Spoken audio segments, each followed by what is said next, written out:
Hit like and subscribe. The show is about to start. Let us know in comments where we're watching from. Okay, I can dig it. That's all right. I like that. I like that. When people come in, I play that again. For those of you who have just joined us, watch this. Right. You already know. I do. Y'all missed it. Right. What's going on, everybody? I'm Lamar. We have Mr. Brent. We have the Candy Shop. Mr. Brent from TFG Tonight. Candace from the Candy Shop. And we are here like old times. I'm telling you. Chatter taste about all manner of things. So would you call this a reboot? Or is this like a... It's kind of like a reboot. You know what I'm saying? You know, it's kind of sort of. You know? I'm telling you. Wow. It's been a minute. It has. What's up, Chuck? Oh, they put these things on the screen. They got all kind of new stuff since we last did this together. Look at this. They got all this mess right here. Mm-hmm. Put this stuff on the screen. Charles here for two reasons. He said strippers and the white stuff. What's going on, Patricia? How you doing? You doing all right? When y'all come in and say, hey, say what's up, show a little love. See if we can give some other folks a chance to get on in here. We may have some more folks on the panel if they pop in. But if not, don't take up my airtime. We got plenty. We got plenty because we some talkers. What you talking? Yes. And we got some things to chat about. You know, last time me and you was together, we got in trouble with that old Charlie Kirk. Oh, yeah, we did talk about the late Charlie Kirk. And we need to talk about that whoremonger of a wife he got. Oh my, you called her a whoremonger. Is she a slut? I mean, is she really screwing on or got a thing for JD? I mean, was it JD Vance? JD Vance. I'm sure they share eyeliner. I'm sure. Hey Michelle, how you doing? What up? Hi. We got a few people filing in. I know it's late, but we had a decent amount last time we was on a Tuesday, so people should be popping in at some point. It's today Tuesday. Is it? It's Tuesday. Yeah, it is. I'm gonna say, wait a minute, my day's been what? Oh no! I know he rented that spot. I know that's a rental spot. Take a minute. Y'all can hear me? Yeah, we hear you. What's happening? On that. Hey. Wait a minute. What happened, Brenton? I know we ain't coming on here at the same time together. What is happening today? Oh man, What's I don't know up, what man? I've been through to try to get here. What's up? Not much. So do we say it twice still or what?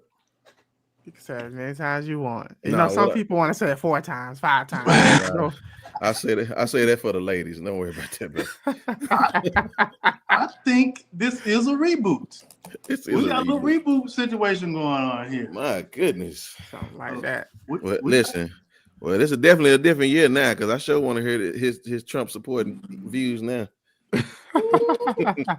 we get to it, everybody. As you see, we have Javier, we have Mr. Brenton Haynes, we have the Candy Shop, and we're gonna talk a little politics. We're gonna talk some current events. We're gonna talk some celebrity news, and we're gonna speak our mind. And we all have a perspective. And speaking of perspective, Mr. Haynes, speaking of perspective, we're gonna play this intro for y'all. We're gonna play the intro again. Oh boy. And then we're gonna get the fun stuff. I got an over under right now. I got an over. It's Tuesday night perspectives. I got my perspective. Lamar has his perspective. Yeah, it's how their perspective. This ain't the real estate. I'm a creator. Hit like and subscribe. The show is about to start. Let us know in comments where we're watching from. I don't like that I can't hear it when it's going. That kind of sucks. But I did yourself on that one. I did. That's your brother, huh? Where? Who doing the music? I create. It's the AI music. I start creating music. Listen, every house video I do, I tailor the music to whoever is talking, whoever the house is on. I hear this is not real estate. This is I hear your name in there. I was like, oh, yeah. okay. when I did the Jay Prince video of his house, and you know he was dating Dion's ex-wife, whatever, Pilar, or engaged to her. It say he a coach, I'm a king. so I'm throwing a little shade in the music. So I'm creating all these. Oh wow, the music industry is really in trouble now, I think. Yeah. So I got you down for 2 more episodes. 2 more times, put it in. So let me see if it's gonna happen. All right, let me know when it's time. What's going on, Miss Easter? How you doing? Way. So let's get this party started. What's the first thing on the docket? We're gonna go ahead and jump into it. Marjorie Taylor Greene, MTG. OMG. How about that? She has had a change of heart as it relates to the old GOP. Now, she didn't have a change of heart initially as it relates to Donald Trump. She said she still supports her president. This is what she was saying initially. I'm not sure what she's saying now as it relates to him the past couple of days. But she has a change of heart about the GOP and about the Epstein. She wants the Epstein files to come out. And I, for one, I like this. A lot of people are saying that she can't be trusted and all this, but I'm not going to give my whole perspective just yet, but I like it and I respect her for it. You lost 5 views immediately. That's fine. I like her, and I'm going to I'll expound later on. I'll let one of y'all jump in and give me y'all initial perspective, but I'll give my perspective in totality a little later. My initial perspective, I don't trust her. The only reason why she's dropping out is because she lost Trump's endorsement. I think she's trying to keep peace within the MAGA GOP, that situation, that party. She's an agent of chaos. Her background, her resume says it, from her conspiracy theories and everything that she's believed in and statements she's made. This is some bull. And that's what I'm saying for right now. Those some harsh words for your fellow lady, MTG. Anyone else? Yeah, She beautiful. Doesn't care about me. Yeah, beautiful before brute. Go ahead, beautiful. I'm talking to you, sir. Oh, okay. I'm the brute. Okay, I had to make sure I heard it right. All right. So this is just the latest chapter, right, in a reality TV show of politics. This is what the game is, right? We entertain, we talk about it, we go on our different platforms, and we have a field day with it. We don't know what's coming next. I mean, Donald Trump got elected twice, so Marjorie Taylor Greene flipping the script and basically going against Donald Trump. This is just the latest episode in reality show. Marjorie Taylor Greene is basically looking out for herself. I mean, I definitely side with her about the Epstein files, right? I think if there's anything to be known, we should get it out there, right? Me personally, I don't care about the Epstein files. Like, not only am I not an investigator, I'm not somebody who can bring justice to the young girls who are impacted, which a lot of people are overlooking in this whole situation. Like, there are real people that have been really impacted by this. And these are not like political games for these people. So I think that Marjorie Taylor Greene was, I applaud her for stepping up and trying to do something for the victims. But at the same time, she is a part of the system that enabled Donald Trump this far. So that's just like the person who plays with tigers all day, and then they're surprised when the tiger finally attacks them, right? Yeah. Donald Trump is Donald Trump. She should have calculated this beforehand, and if she didn't, then she's dumber than I think she is. But Marjorie Taylor Greene is straight. If she retires right now, she's going to get a podcast or something later on, and she's going to make buku money. This is not over for her. This is all calculated. It doesn't matter. And we see people switch sides all the time, right? So this is nothing new. Mr. Haynes. In the words of Terrell Owens, just bring me my popcorn, because I'm just here for the foolery. And I'll be honest with you, I'm waiting for her to tell us how many days sober she's been now. Like, oh man. Because at the end of the day, you can't just all of a sudden wake up in reality when you've been playing in the mud for all these years, from the conspiracy theories to the buffoonery of how you have swung underneath this man's balls. So I don't really understand, like, all of a sudden now you have a clear head. She's taking it all to the chin, and I got it. Because again, here's another moment from T.O. She has 25 million reasons to do so. She'll take it to the chin because, again, she made a lot of money, y'all. And again, no, I ain't hating because I'm just going to call it what it is. She made a lot of money in the stock market since she's been in office. Because, again, that's how they do. They all get the information before everybody else do, and they doing that, illegal trading, right? So, again, and then you decide to leave right after you get your pension. That's a pimp move. No problem. Pimp move. Straight up. But again, at the end of the day, you playing with the lives of people because all of a sudden you was finna read all the names before you left. But now you're going to leave before you read all the names. Then again, she ain't done nothing to me. So that's for everybody else who thought that she was. Now, what she did was she came in there and did what Eddie Murphy and Dan Aykroyd did. She traded places. I think this is the thing. I'm not a fan of Marjorie. I've never been a fan. I'm not a Republican. Oh no, you had some good stuff. No, I'm not a Democrat. However, I respect what she's done over the past couple of weeks, and this is why. I think it's a shame though that we don't feel like people can change or do an about face. Like that's got to make sense, bro. People find a lot of fault in things she said and did. And you would think that the hope of Democrats, or in anybody, just not even Democrat, would be that, dang, I wish you would stop that. Dang, I wish you would come to your senses. Dang, I wish you would realize that the GOP is doing X, Y, Z. And when someone does that, we beat them down. So why would anyone ever want to do it like they can't change? Okay, Lamar, it's one thing. Go on, preach, brother. I was gonna say, I don't think. I'm sorry. Whatever she's done in the past few weeks does not make up for the 5 years with her in office and all the chaos she caused. She tried to impeach Biden. If she wants to be taken seriously, go ahead and try to impeach Trump. If she's really changed like she says she has, then I just feel like we would see more from her. To me, she's bowing out like a coward, if anything. Because if she truly changed, she would speak true facts instead of these conspiracy theories and talk about some of her actions that she's done in the past. She compared COVID to the Holocaust. She compared the Democrats to the Nazis. Like, it's what she's doing now does not make up for all the stuff that she's done in the past.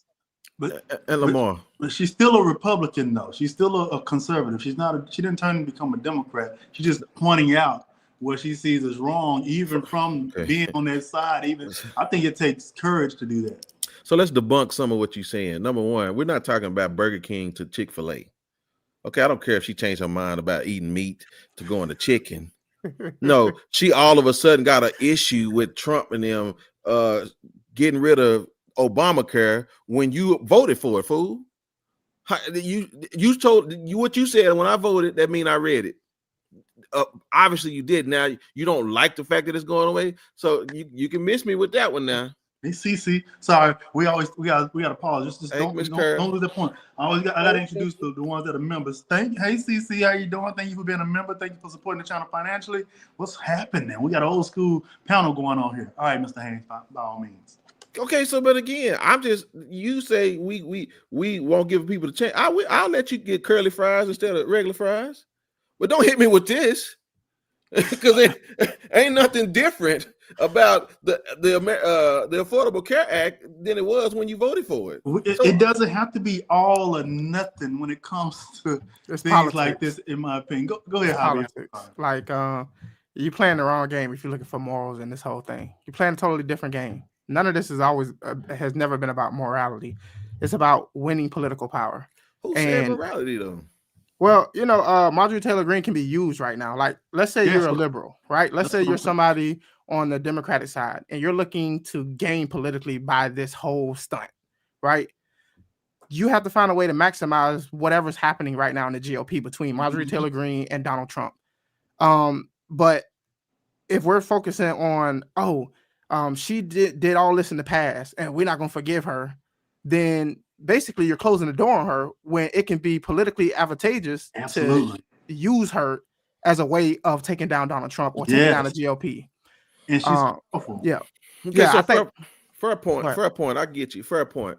When we're talking about politics, but the problem when you talk about politics, I mean, I look at politics like I look at Squid Game. Okay, y'all still playing with people's lives, bro. Yeah. And again, that's not a game I want to play. And so at the end of the day, that's why that's fair if y'all gonna give it that, but then don't criticize people that don't want to play politics. And we say, no, we're not forgiving all of the stupid things that you did say, regardless of in the name of whatever you want to call it. You know what I'm saying? Mhm. So that's where so then let us have our space to say, fair enough, that's what you want to do. You playing politics, but be careful because you're gonna live by them, you're gonna either die by them too. So just be careful. Well, you know what they say, victors make history. You don't have to play politics. You don't have to play, but those who play make the rules. And so it's going to continue to be played, whether you play it or not. Somebody gonna play it. Yeah. And the thing is, this is why not to Candace and Brenton and Democrats, the Democrats in Congress or Democrats. I'm not a Democrat. Right. That's why I said not you two, because I'm not talking about you, but Democrats, the Democrats that are in this battle fighting the fight and playing politics. This is why Democrats lose. Because I don't like Democrats lose because Democrats can never let go. It's always all or nothing. You either have to be 1,000% liberal views, or we can't use you as a pawn. We can't nothing you do. We're not gonna let you help us. We rather lose and let MTG help us take down Trump. We rather Lamar, lose. Oh, go ahead, Candace. She's helping anything to me because her area. Let's talk about her area and where she is congressperson at. 14th district, which I looked up today. Rome, Georgia, south of Chattanooga. All of that area is blue collar, YT people who, if anything, are going to put somebody like her back into Congress. And I just feel like it's not about, okay, she needs to be liberal. It's more about, I see you. What your moves are calculated, and we see you. And we can move. They can decide how they want to move the Democrats or whatever. But I still feel like they need to watch her. I can't fold and be like, oh, she's on this side now and she's for this and that. No, we see you. We see that y'all are falling apart and we take notes. That's how I feel about it. Yeah, and y'all don't have to utilize her, or the Democrats don't have to utilize her for everything. You just need to keep putting her front and center on this one issue over and over and over and over again everywhere. Because her actions towards Trump and towards the GOP is stronger than any Democrats, than Hakeem Jeffries, than anybody on the Democrat side words towards Trump and the GOP. Yeah. But Democrats are just dismissing her. And I love Jasmine Crockett. I love her. I like her. I know her personally. All that, but she keep going on these shows, and I'm trying to get on here. I might mess it up right now, but she keep going on these shows, going at MCG, and I'm like, just stop it. Use her as a pawn, like use her. And what's even worse is when you start agreeing with Marjorie Taylor Greene, it makes all the conservatives that support her turn against her even more, because they're like, oh, she's on the Democrats. She agreeing with the Democrats. The Democrats agreeing with her. She must be like in bed with them or something like that. It's a win-win. So for me, and I'm gonna give this analogy because again, I'm here for the level-headed people. You know, there's a lot of games that I watch in the Olympics, but there's quite a few of them that I won't play. I'll never play water polo. Okay, I just don't have the desire to play water polo. I'll watch it all day, and that's fine. And when it comes to these type of politics, I'll watch it. Just the media doesn't need to try to drag black people into this. We're on the sideline. We watching. So y'all don't ask us our opinion because it's going to y'all just want to stir up conversation for nothing. Y'all keep doing what y'all doing. We'll let what the movie was, White House down, something, whatever. We'll let it fall, right? It and Humpty Dumpty. But just stop asking us what we think about it. That's all I'm saying. I agree with you on that. I think black people shouldn't have to be involved in the conversation. I think black people should get out of the limelight and get your money. I agree with that too. So we all agreeing on, with at least three of us agreeing on something. I haven't heard Candace yet, but we all agreeing on something. But we got a whole lot of Negroes that are going in and going against a lot of like taking the fire and sting out of what MTG is saying towards Trump and the GOP by talking about what she's done in the past. When maybe we should just be quiet and let the whites destroy themselves. Yeah, do like the Asians do.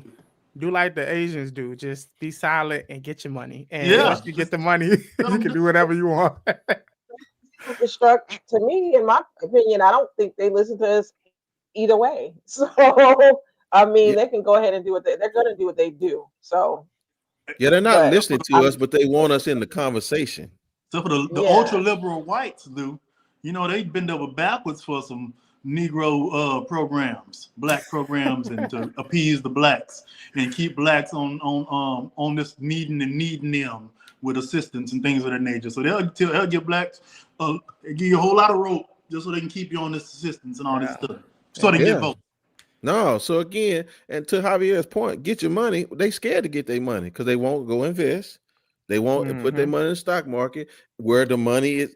That's why I keep tanking and going up and tanking, but you don't know how to play that game. So all you want to go do is play in the mud with the racism. Again, I told y'all, here's a flashback moment. I told y'all years ago, classism is worse than racism.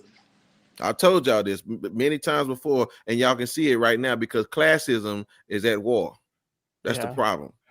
Yeah, that's why I stopped doing YouTube. Yeah, I mean, I want to get my money. Stop? I didn't know you stopped. I just kind of shut it down for like out of nowhere. I was like, you know what? I'm doing all this talking when I could just be getting money silently, building my wealth and focusing. Yeah, I don't need the spotlight. I don't need the attention, right? A lot of times, like I learned, like the mafia, for example. The mafia were gangsters, but they dressed like the successful people. They infiltrated them. They act like them, and the whole time they were crooks, right?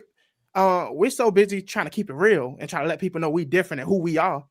Play the game, learn the game, master the game, and win the game, and then you make the rules. That's right. But, and that's why they can't play in my face no more. So if y'all like Marjorie, great. I don't, and I don't care about. So whatever the case may be, just don't ask me no questions, and I'll tell you no lies. That's all I'm saying.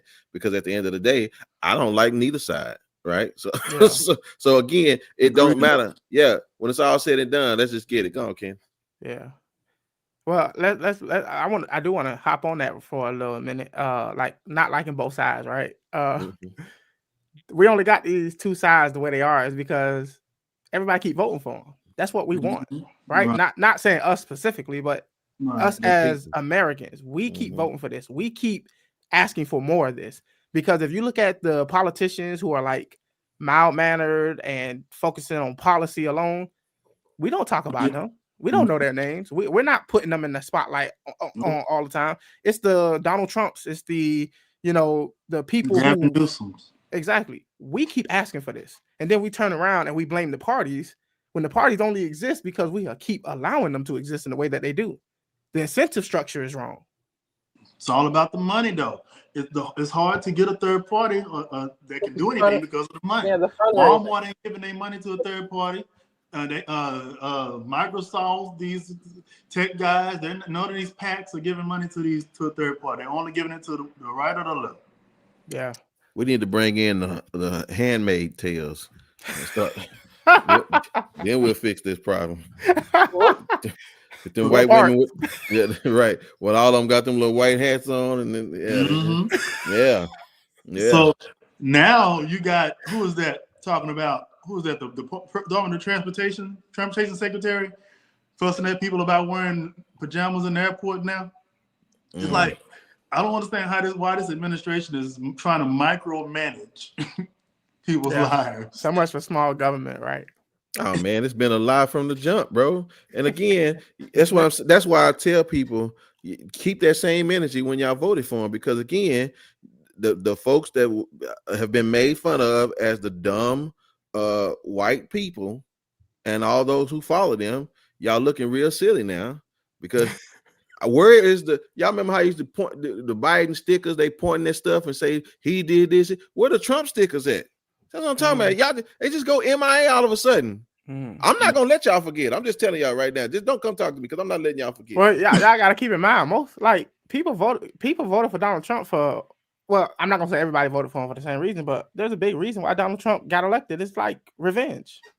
Like these people, the elitism, like the And Democrats' then elitism. Yep.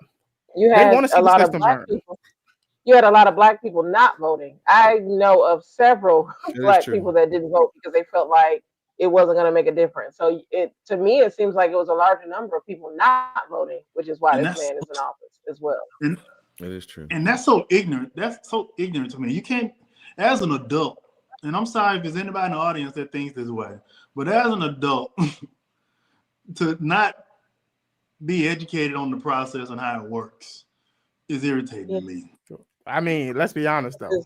I mean, we ain't really There- getting a high class education in the public education system In when it comes to political Here's history. Yeah. the thought Yeah. process. I want to say this. The thought process behind that though was, to them, the Democrats and the Republicans run this country. It's all the same. They're not for us. So why should we vote? Because it's going to be the same whether or not they're whoever's in office. We still going to be broke. We Which still they going find, to do this.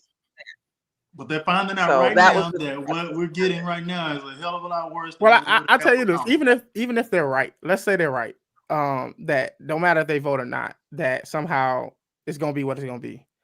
But there is power in the illusion of the Wizard of Oz, right? Like the Wizard of Oz was some dude that was hiding behind tricks, parlor tricks. But the belief in him led Dorothy and them all the way down the yellow brick road, down the right? yellow brick road. Exactly. Society functions when people believe in the system, right? Well, they're sheep, right? And even to Carol's point, this is the reality, Miss Carol. When we talk about that, because the people, they want to vote for somebody who's going to put them first. That'll never happen. So that's the problem, because you're complaining because they want somebody that's going to look out for them. Y'all should have learned y'all lesson with Obama. No, he wasn't coming to all the ghettos. No, he wasn't about to bring up all the HBCUs because you know why? Because somebody would have put a sledgehammer to the back of his head. What up, St. James? Because Right? we are one small group. I think what they forget is we are one small group. We are a minority, and that's the one thing that I wish Black people will recognize. Like, we live in America, so we have to take into consideration all groups if we're going to be completely honest. And they don't do that. They do want somebody at times that will cater to our community. And to me, it's just not. What does that look? I don't think that's realistic, because we just forget the community. And it's not realistic. Racism. Can we talk about that for a second? It is not realistic to think that some president is going to get in here and only make Black policies to give Black people money and not. That's the stupidest thing I've heard in my life. Yes. And to expect Obama to get in there and all of a sudden just do it. First of all, he's not just Black; he's Black and white, for one. For two, you can't do it. It just don't make sense. Okay, all right, we're gonna give all Negroes. Even if he could, he shouldn't. $500,000. And for anybody who thinks that way, I want to contribute $200 to your junior college fund to go at least take a political science class in junior college. I'll give $200 to anybody, but you got to make an A. But you got to think about big names like Charlemagne, who every time they interview people, like when they interview Kamala, well, what's your Black agenda? Nigga, I'm sorry. Quit asking these kind of questions. I feel like if they really want our group taken care of, they need to vote in those smaller elections and for the people that are in their area. Like, I don't understand why they don't see that, because it's much bigger than the presidential election. Like, every election I vote in, because I have to live in the community that I'm in. So I'm going to make sure the person that's representing my community is somewhat close to my beliefs. And I wish more people thought that way, and it just doesn't seem like they do. I'll be honest with you, Candace. Dallas, Texas is being represented by Black people. And I promise you, they're not being taken care of. They're not being. Chicago. This is the sweet thing about Atlanta. This is the thing about that, though. Hold on, what was the last thing you said, Brendan? I'm sorry, I talked over. What did you say? I just said, he said Chicago, and I said Atlanta. There's a lot of that's not a blueprint. Most of these cities are being run by Black. The major cities are being run by Black mayors, Black police chiefs, Black fire chiefs. Most of the sheriffs in Dallas is Black women, older Black women, not even young girls. I'm talking about 40-50-year-old Black women sheriffs. Are they judges? The thing is, are they voting for them just because they're Black, or what they actually represent, like what they can do? Because I'm not voting because somebody is Black. I vote for who's, like, what they are voting is in line with what I need for myself. 3 So words. it's not always necessarily black. John Wiley Price. John Wiley Price been in office in Dallas 50 years. About to He's black. have a jail number. Hey, here I really like soon. Dallas, man. Dallas was nice when I went. Dallas is nice. And you know what I like about Dallas? I like that Dallas has a mixture. While Dallas is run by black Democrats, the mayor is a Republican, mind you. The mayor is a black Republican. He switched midstream now. He ran up the Democrat. He cross-dressed on you, huh? All right. He might have found out how this thing really worked. He switched midstream, but I like the balance. I like the balance. And there's a lot of Republican power in Dallas still, but I like that balance. Now I'm not sure what's going on in Chicago. Anthony said Chicago. I'm not sure what's going on in Houston, who's run by blacks. I don't know what's going on in LA, run by Mayor Bass. I got a quick question for y'all, since I ain't talked to y'all in a minute, right? It has been a while. Yeah, I've been hiding. I've been in a hole. We'll talk off camera. So what y'all think about this whole black fatigue thing that's going around? Elaborate. What you mean? So I've been seeing on the internet that there's this black fatigue where people are tired of black people acting ghetto and tired of black people complaining about racism. Like I've been seeing that going around. Y'all haven't been seeing anything about that? I seen it on TikTok, and I don't give a crap about what they think about black fatigue. To be totally honest with you, I think we can talk about what we want to talk about. I feel like racism still lives, and it's okay to call it out. I feel like even what's the other word? When the way women are treated, that's still an issue. So I think all this stuff still has to be talked about. So I wouldn't give a crap about them saying black fatigue. White folks are still taking black ideas, being entertained by Negroes. All the trends and dances are created by black folks, and they jump on them and get millions of views. They love black folks. They just don't want to hear us talk about our issues. At that point, I will play politics. Because if you want to ask me about black fatigue, I'm going to ask you about your vote for Donald Trump. And just know it's going to go all day. I got all day. That's it. So again, I'll play politics there. Because if you're going to ask me a question, I'm going to ask you one. And I promise you. You're going to answer my question first, though, and then ask me about Donald Trump. All right. Yeah, no. I'm not even saying for you. I'm talking about for those who would ask about black fatigue. I'm going to play politics at that moment and then tell you about what you voted for, because in all reality, I talk about that white girl who just ran, where black people can't run when Donald Trump threatened us. There's no running for us, right? But she get to go home back to her little ranch, right? After he said, so again, I don't see when y'all play that game. Say y'all like to pick up y'all sticks and run. See, we can't run. We have to sit here and take that stuff. So for me, I don't. Whatever y'all think about what's going on with us, y'all got your own problems now. Because I promise y'all, the way Donald Trump gonna leave that White House, it'll never be the same again, ever. Ever be the same again.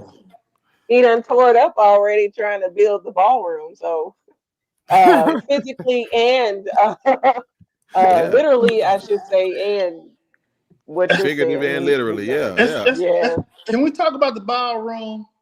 I don't have a problem with the ballroom, and let me tell you why. This racist. I mean, this old house. If I was in it, I'd be done remodeled the whole goddamn place and made it all modern anyway. I wouldn't want to live in this old ass slave built. All these old white men in it. I don't see a problem with remodeling the White House. I would have been knocked out walls and painted it black if it were me. I ain't gonna lie to you. So I don't see that as a problem.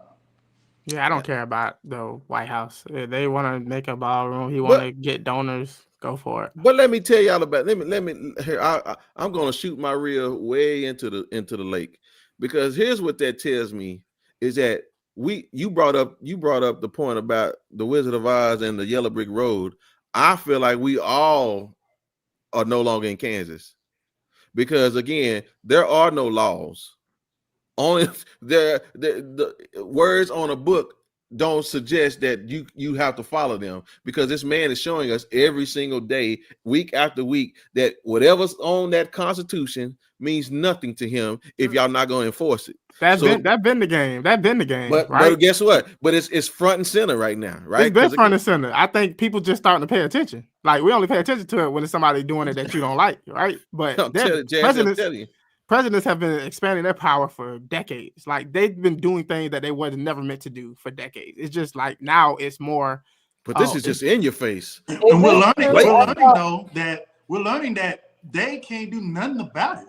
Like, what are they doing? Like when he decides he's gonna go against the Constitution, everybody here is like, we never experienced this before. What do we do? They do nothing Is about this it. true? They go out and do I saw anything he was trying to get them to make another Rush Hour movie. That was the last thing I saw. I don't care. I just want y'all to know I've been running a few more stop signs than I used to back in my day. I run more. I just don't hear it no more. Real quick, y'all, leaning back to the race thing. I heard a conversation recently about I think it was on TikTok about MLK versus Malcolm X. This is not them one versus the other, but about Malcolm was about black folk having their own stuff, right? Well, MLK was about wanting the white folks to accept us and let us drink out their nasty ass water fountain. Would it be a better place right now for black folks? This is my question posed to the panel. If we still had our own versus the integration situation. Segregation versus integration. I want to say this real quick. If racism wasn't involved and we truly equally could have what we wanted, then yes, I'm more for what Malcolm says. But unfortunately, we live in America where, to me, it's right now they're the majority. So I don't think it will, until they are a minority and not in office, we will never have stuff that can be our own. So in that sense, I agree with Javier when he says we have to play the game. I've always been a person that I'm going to play the game, and that way, when I get up there, I can change the rules. Yeah, you got to get the power first. But I would say this: people forget that Malcolm X changed his mind a lot at the very end. Like people completely ignore the fact that once Malcolm X went to Mecca, he had a different mindset when he came back. He went against the Nation of Islam and everything about some of their views because they were hypocrites.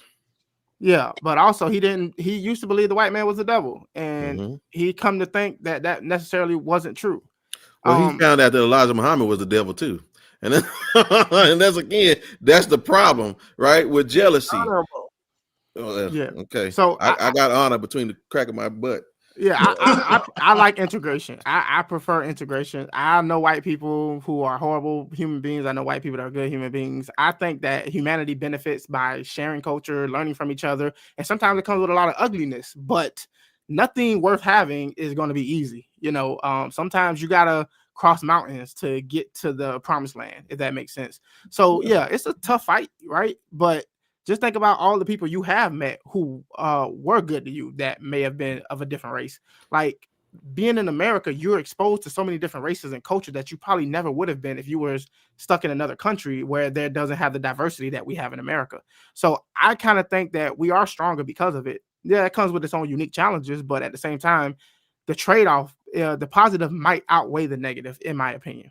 Yeah, I don't believe in segregation only because unless you're going to go back and reteach history and give better education to black people as a whole, not everybody. Yeah, that's what I'm saying.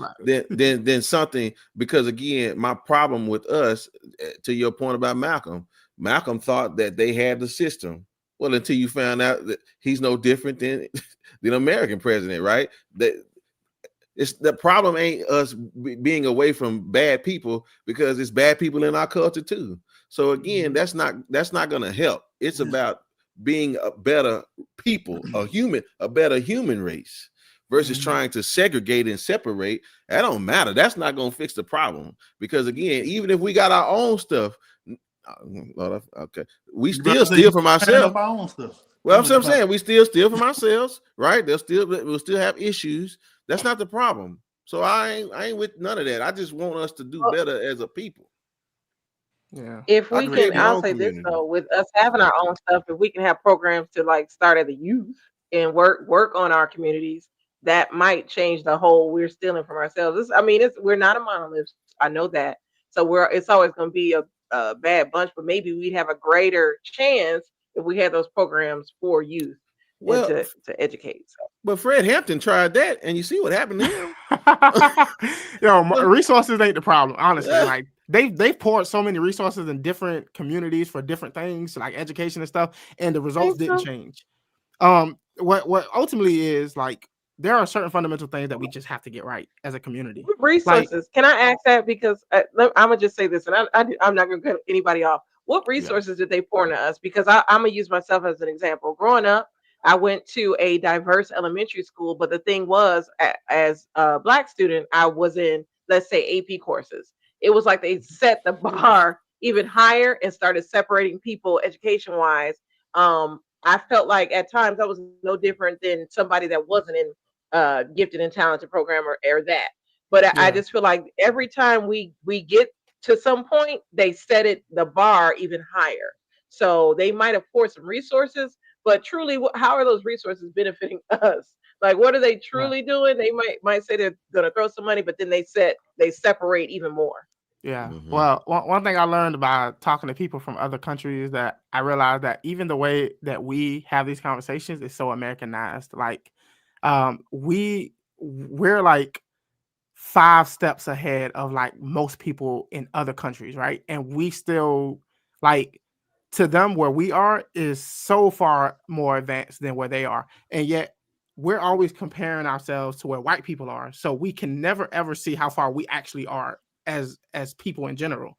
So our education, our opportunity, our resources are so much more than most people in the world. If you're in America, you are literally like in the top 1% of people in the world.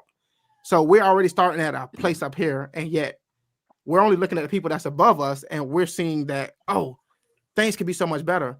But yeah, it can always be better. It's always going to be another group that's further than you, but we have to start running our own race. If we're always constantly comparing ourselves to white people and where they are, we're never going to be where they are unless something drastically happens to where it sets them back like decades. But you got to understand what she's saying. They always compare themselves to us. That's the problem. Yes, because white people. Watch this. Here it is. Yes. They ghetto. So are y'all. So yeah, like, you got the most ghettoest president ever that y'all voted for. Y'all ghetto. Yeah. But you know, the thing I learned about white people is white people don't like their ghetto people either. Like they will call trailer trash what it is, and they will not want to invite them to the parties. That's not even what I'm talking about. You talking about poor folks.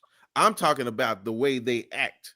Like they go to church and that they makes them holy. Trailer park trash. You talking rednecks, right? You talking like I'm talking about the Suburbans. I'm talking about the ones that's sleeping with her brother-in-law's wife because his nephew's dead. Whatever. I don't know how they sleep together. But they always they do something over there. It's just like really ridiculous. I have a question about, let's go back to education.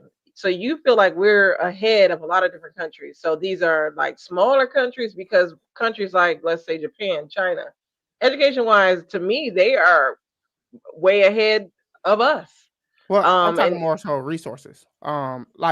We have more resources. It's just that we're falling behind when it comes to actually educating ourselves. We're the expectations are lower in our school system. The thing is though, now it makes you wonder, what do we have to look for? Because isn't Trump trying to, if he hasn't passed it, aren't they trying to pass a bill where they are taking some professional degrees and now they're no longer professional degrees like nursing and different things? So it's just, I don't agree with the statement that we're ahead, because I don't feel we're ahead.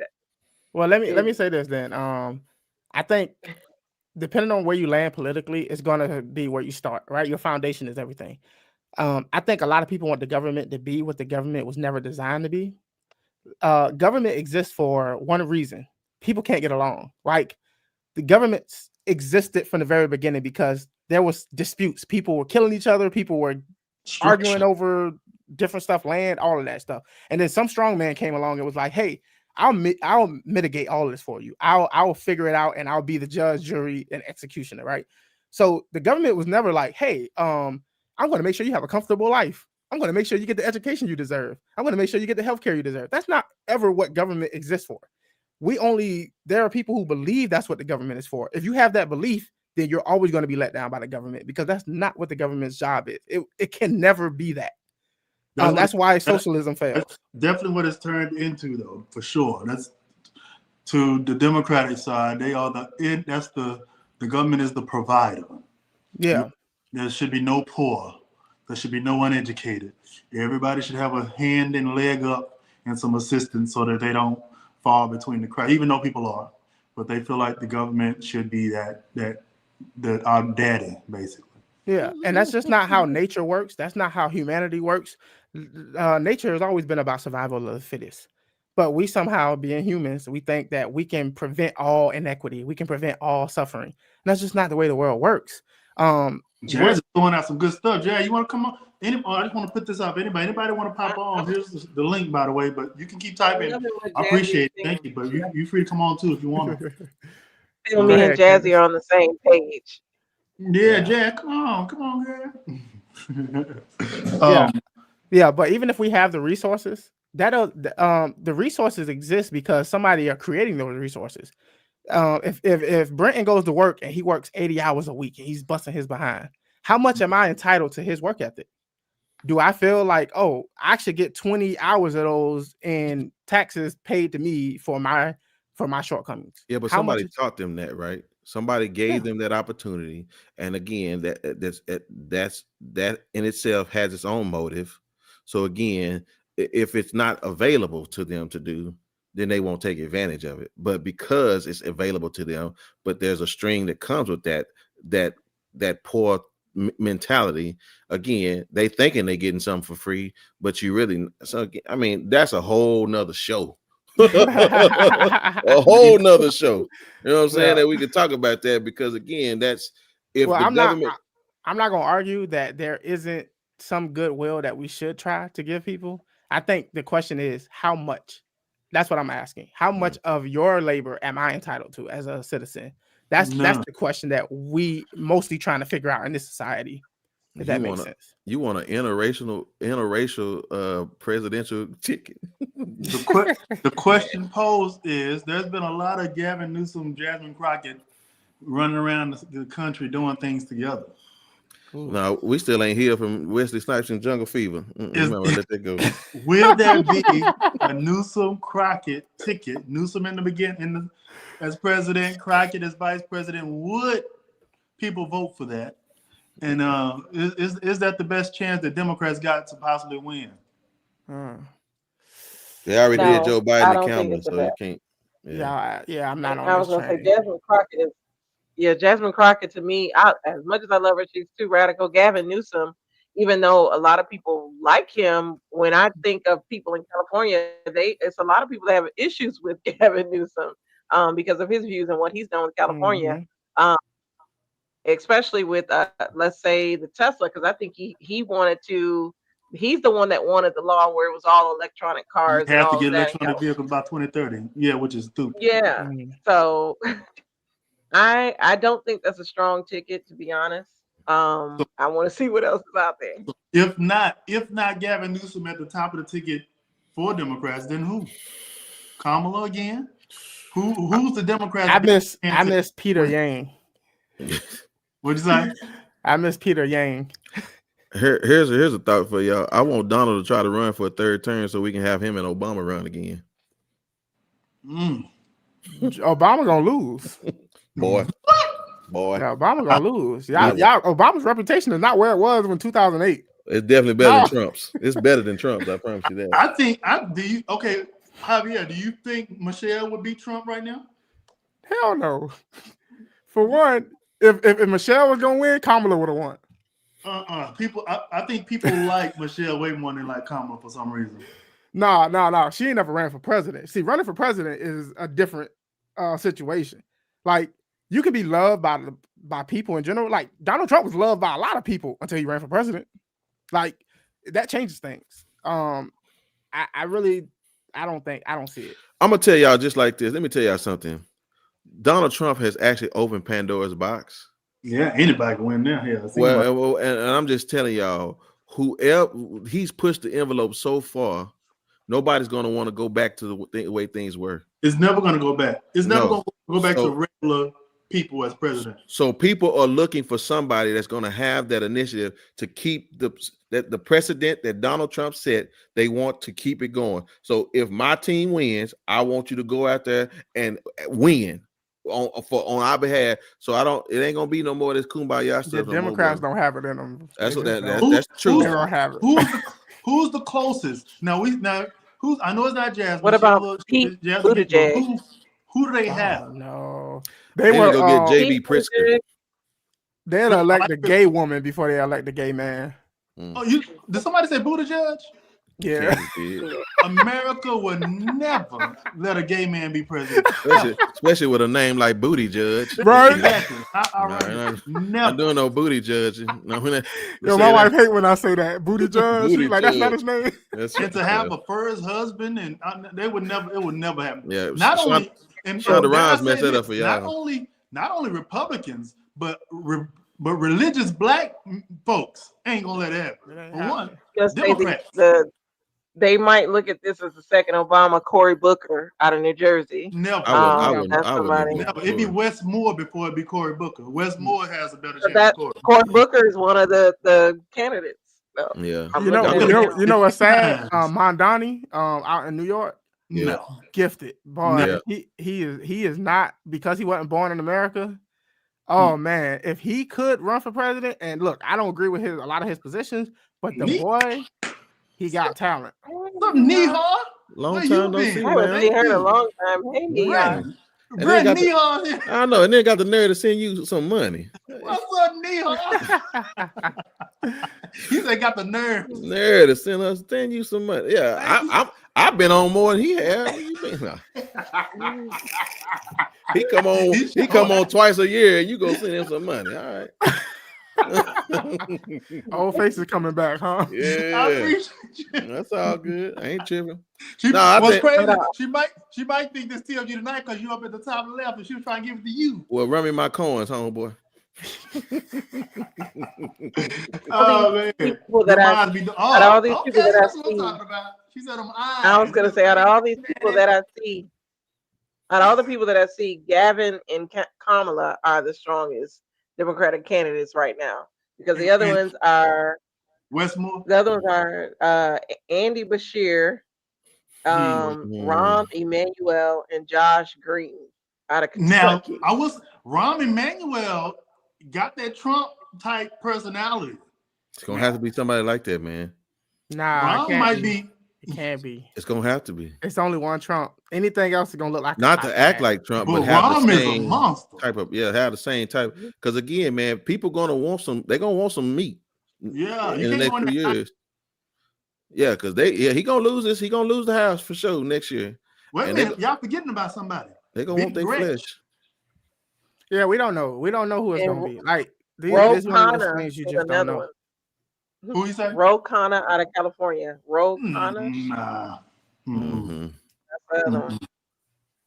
Yeah. Hey, Jazz. Hey, y'all. What's up now? Nice to meet you. Welcome to the show.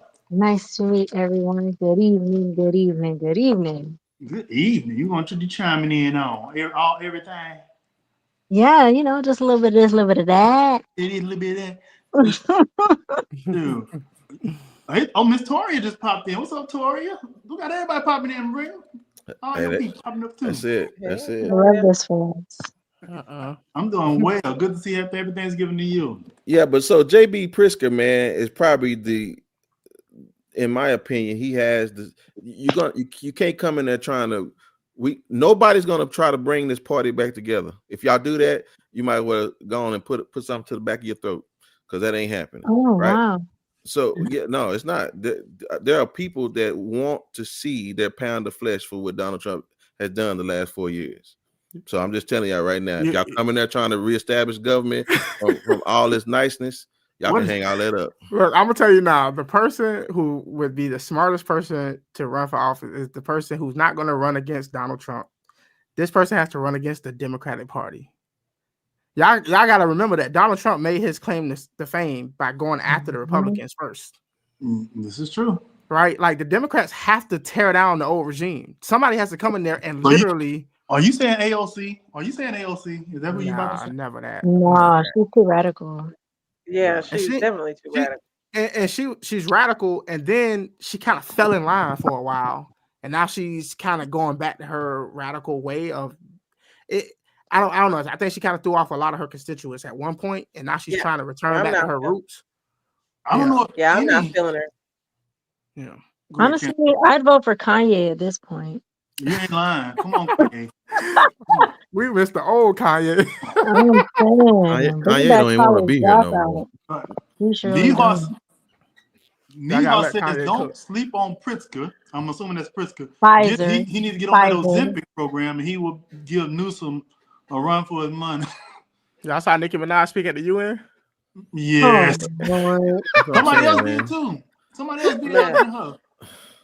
Again, this is again, just for the record, y'all know Kanye don't even want to be here no more, so we don't even have to worry about Kanye.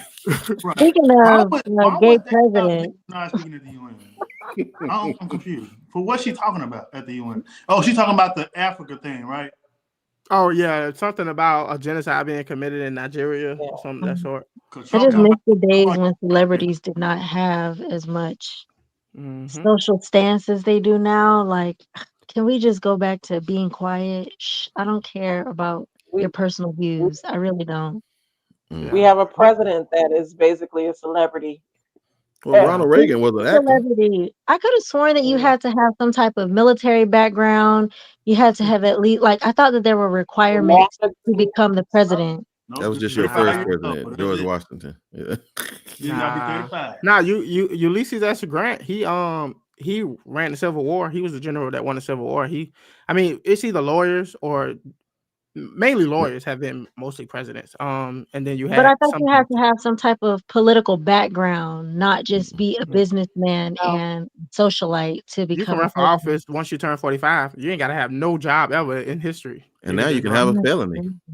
Right now you can have 27 however many felonies. I was going to say, wasn't Ross Perot was a businessman? Ross Perot ran all those years as a businessman. So I don't even know what his party was. Bloomberg ran as a businessman. You know what's funny? When you start studying history, you start realizing a lot of stuff that we think is crazy right now is not really crazy in the grand scheme of things. Like, not no more. Nothing crazy no more. Like I wish we could go back to the George Bush days. Of that kind of crazy. You talk about the nukes? Which George W. Bush? Right. You want somebody to throw shoes at you? Neither Bush. Yeah, I think we just think the time we living in is the most important time ever, and I think we just got to put things in perspective. They used to have duels like at Congress, like a dude killed another dude in Congress because they had a shootout. Like that's the type of stuff that used to go on back in our country. Yeah, it's not as crazy as you think. And Donald Trump figures have always popped up throughout history somewhere down the line. Yeah, his favorite president was Nixon. It was just like that. So again, it's just Nixon 2.0. That's all. Yeah, these things go in cycles. We'll get another Obama somewhere in the next 20 years. Something like that. Right. To round out the political conversation, then we're gonna move on to some celebrity stuff to end this thing. Let's talk about the Epstein files. What we think in these files? Do we care? What can we hear about the Epstein files that would cause Republicans to turn on Trump? What does he have to be doing in these files that we haven't known that he's already done, or that he's admitted to, or been the courts have said he's done? You know what? I would really appreciate if he really was blowing bubbles. I thought it was Bubba. Yeah, but I'm saying bubbles. Well, I'm saying more. Would say it's okay to be gay because they're all on the DL at this point, and it's just like, none of us are really shocked. I mean, we know who Bubba is at this point. We all know who Bubba is. We all know what y'all did back then and what you're doing now. It's just come out and say, you know what? I like to tickle their fancy, and that's okay. The whole evangelical movement will then erupt. That ain't happening. Yeah, I think they're gonna turn on Trump at this point. Y'all ain't been paying attention. There's nothing this man can do. It's nothing. You don't think? You know what? I don't think so. I think the files could show that Trump was over on Epstein Island, screwing little kids, boys and gals, putting his finger in Bill Clinton's tail, sucking his thing, and they was and MAGA was still. And you think they had that information and it's still around? It's not. I mean, let's be honest. They purging the files as we speak, so they already getting rid of I mean, stuff that they don't. Joe Scrubbing it. Biden and them had the files when Joe Biden was in office. If there was Yeah. something that they could have used to take down Donald Trump, I think they would have They used would it. have presented them. Yeah, I don't I want to get agree into I with that think Javier. that's why him and Hillary had such beef. She had them files. She knew what was going on with Bubba. Right. It's too many pictures with her and Hillary and Trump with Epstein. Like, Unless it's enough information there to take everybody down. Like there's enough And that's to the take. problem. And that's the Yeah. problem. There's enough information to take everybody down. And again, that's the whole point of control. Again, I go back to your Wizard of Oz analogy. The only reason everybody was scared of the little short man behind the curtain was because he made himself something that he wasn't. And as long as America can continue to make people think that it is something that it is not, then again, that's why we're always going to accept. We're going to pay the $7.75 for the ticket to sit in the front row of the movie theaters and watch America be great again. It doesn't matter. Where you pay $7.75 at? All of everything I'm telling you is a farce. So I'm telling you, no popcorn. Yes, no right. Yeah, popcorn. that's right. Ticket. You That's can't urban. even movie hop no more. That's my whole point. I'm giving a farce to everybody. Yeah, this is they don't want to believe anything else about America but that. So again, no, they're not gonna. Yeah, Well, no. I put it like Get this. divorced? Oh, sorry. Oh no, you're good. I'll let you. Go ahead. I'm gonna let you finish your thought of Javier, and then we'll transition on to Candy Burris. Yeah, well, let's just put it this way. It don't matter who gets elected. Right now, our country is on a trajectory to where we have a debt problem. And if we don't get that figured out, none of this is gonna matter because you said debt. You said debt problem. Yeah, we have a debt problem. Like we spending too much. EBT. And this is my thing. Okay, I gotta say something about that. I feel like we spend a whole lot of time talking about the debt of America and how much money America. We've been talking about this for 1,000 years. How much is debt?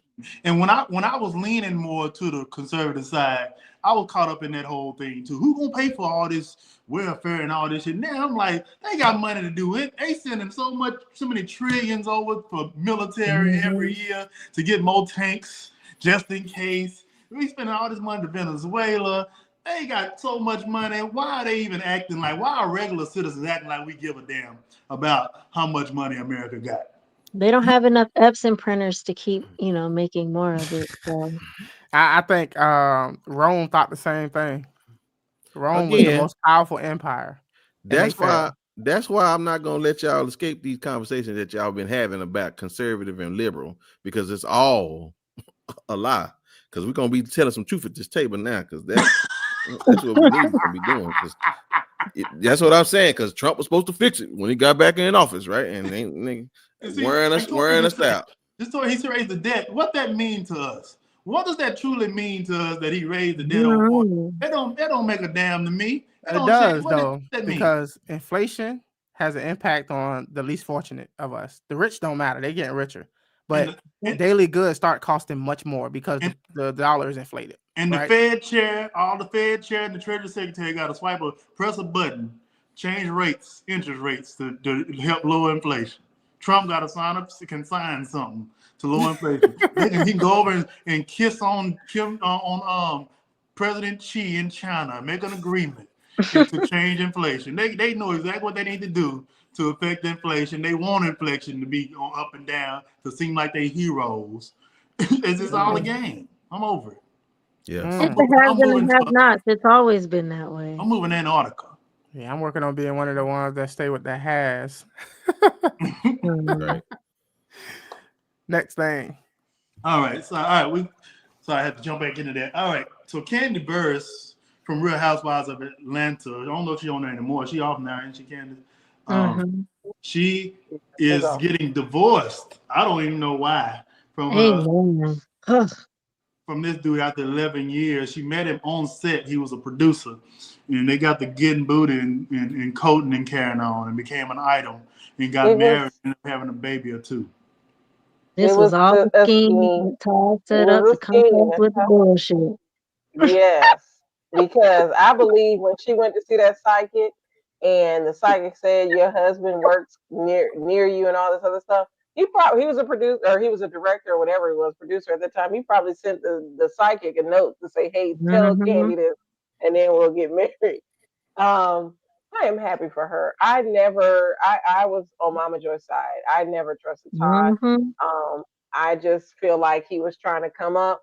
Um, Allegedly, the whole divorce is happening because he was cheating on her or something in that sense. I don't know. But He did. that's allegedly what I've been hearing on my TikTok streets.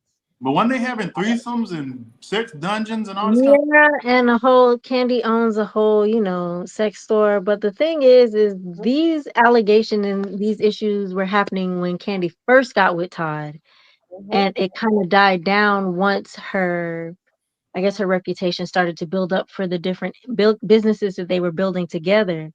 Todd has always been a sneak. Todd has always. Mm-hmm.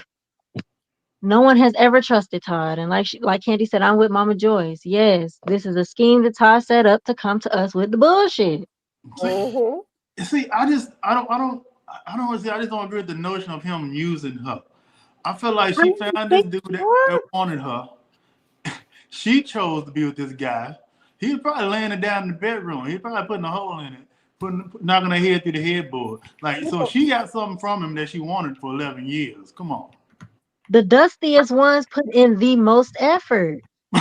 Yes, and there were rumors about him when they first got married. Like Jazz said, there were rumors about him cheating and going. I believe it was him that was going by a different name in the club. All of that Mhm. in the beginning, which is why her family was adamant about a prenup. Another thing that I wanted to mention, I just watched a clip recently on TikTok where the husbands of Real Housewives of Atlanta got together. This is from, I think, season 5 or season 6. They named what other wife they would sleep with. And he named Portia 3 times. Portia was Mhm. the wife he wanted to sleep with. So to me, he's always Portia's a bop. what you say. I Don't said laugh at Portia's a Brittany bop. and Javier. But that's how she ended up with Simon, and I have now no they're going comment. through their issues. Not need Brittany a Javier like, what babysitter. the hell are we talking about? I have no comment. Hey, they put me down for the next segment. Candace and Jazz going in. We Y'all are looking like seeking social justice for Candy. Yes. No comment. Put me down for the next segment. Yeah, and like Cece said, she said, so the dungeon rumors about Portia were true. Yes, I believe they had a threesome with Portia, and I believe Todd, but that was another scheme he set up. So look at you. Hey, All right, that's all we had. What I'm else? asking how much the price of eggs right now. They might as well be speaking Spanish. Listen, we done been I on don't for care over about an hour. Damn, I don't care about candies, Todd Bridges, Todd Bowles. I don't care nothing about Todd and Company. Yeah, I don't care nothing Well, let's about talk about financial literacy. No, just kidding. Let's talk about it. So y'all, so we've been on for an hour and 8 minutes, which don't feel like it. But is there anything else that we want to talk about before we get out of here? I'm gonna let y'all come up with a topic because y'all know I have us here for another 45 minutes. Anybody in the audience got anything we need to touch on? What else going on in the world? Hey, what's his name from Dear Future Wife? He got married, didn't he? Okay, I'll wait for the next. the guy I want to talk about it. The guy from Dear Future Wife podcast, the main guy. Yes. Yeah, I didn't like it. But what's great, I mean, the stuff they talking about is the stuff everybody talking about. I feel like me and the candy shop are like just hilarious and what's her name from the Breakfast Club. Javier, so we just gonna come with all the other topics. Okay. Lauren, yeah. Toria and Cece, what y'all got? Is there anything? We got a couple minutes. What you got? Anything else? Anything political we need to hit on? Let me see. Let me think. I'm trying to think. Is there anything before we go? I can't think of nothing. We might be done. What y'all think about AI real quick? Y'all been kind of riding the AI train and figuring out like all the new stuff. They say everybody going out of work and like they're gonna put everybody out of jobs and stuff. What y'all think about that? When it comes to AI, I'll say this going to the celebrities part of it. I know there's a lot of AI R&B artists and music artists, and I know K Michelle I think is suing one because that she alleges that this one sounds like her. Mm.